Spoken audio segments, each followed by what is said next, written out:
سورة الملك قارئ نمبر 29 بسم الله الرحمن الرحيم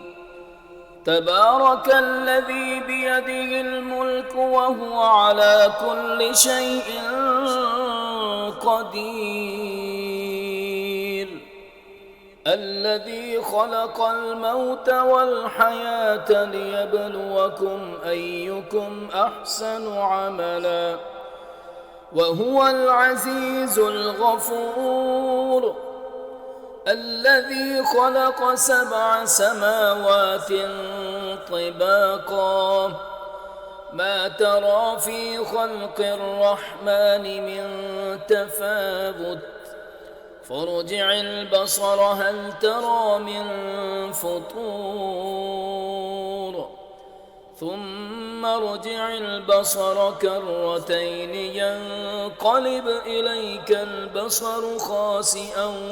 وهو حسير ولقد زينا السماء الدنيا بمصابيح وجعلناها رجوما للشياطين وأعتدنا لهم عذاب السعير وللذين كفروا بربهم عذاب جهنم وبئس المصير إذا ألقوا فيها سمعوا لها شهيقا وهي تفور تكاد تميز من الغيظ كلما ألقي فيها فوج سألهم خزنتها ألم يأتكم نذير قالوا بلى قد جاءنا نذير فكذبنا وقلنا ما نزل الله من شيء إن أنتم إلا في ضلال كبير وقالوا لو كنا نسمع أو نعقل ما كنا في أصحاب السعير فاعترفوا بذنبهم فسحقا لأصحاب السعير إن الذين يخشون ربهم بالغيب لهم مغفرة وأجر كبير وأسروا قولكم أو اجهروا به إنه عليم بذات الصدور ألا يعلم من خلق وهو اللطيف الخبير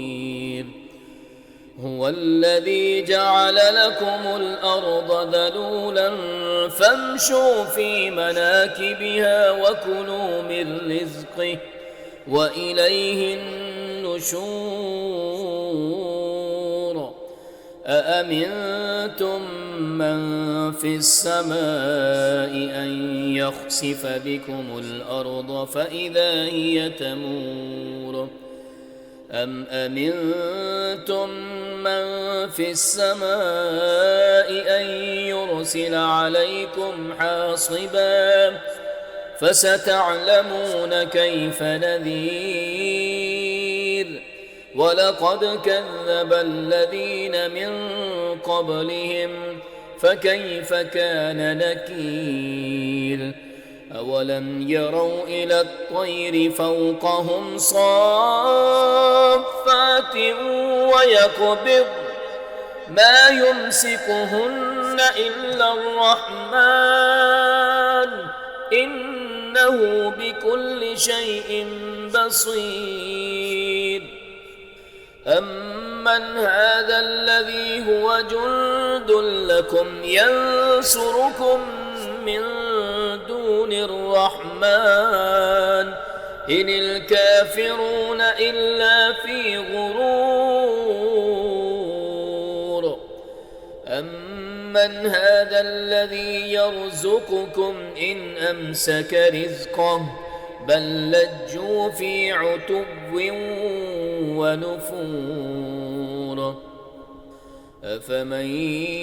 يمشي مكبا على وجهه أهدى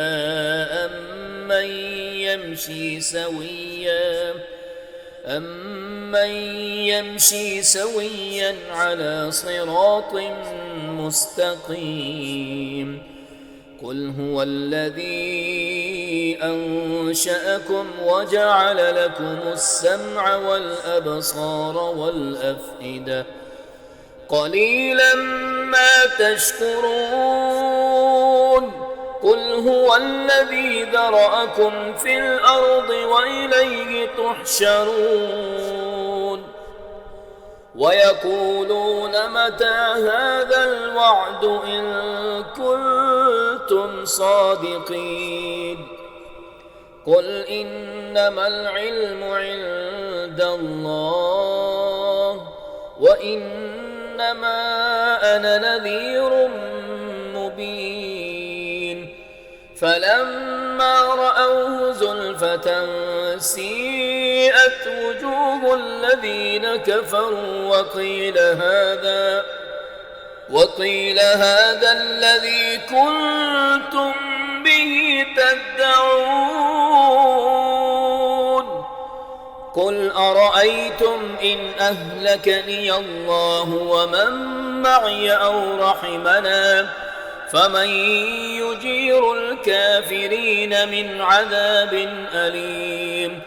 قل هو الرحمن آمنا به وعليه توكلنا فستعلمون من هو في ضلال مبين قل أرأيتم إن أصبح ماؤكم غورا فمن يأتيكم بماء